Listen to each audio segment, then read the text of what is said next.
Hello guys, good morning.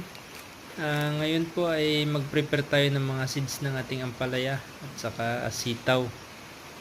At i-prepare natin itong buto ng ampalaya.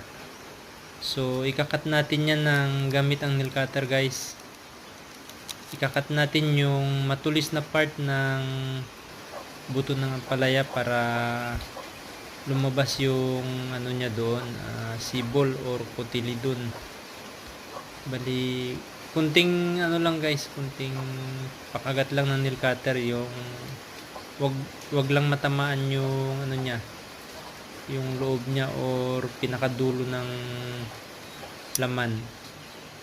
Ingat lang sa pagkakat. Yan ang pinamabilis na pagpapa-germinate ng buto ng ampalaya kasi matigas ang outer shell kasi niyan. 12 hours ang babad.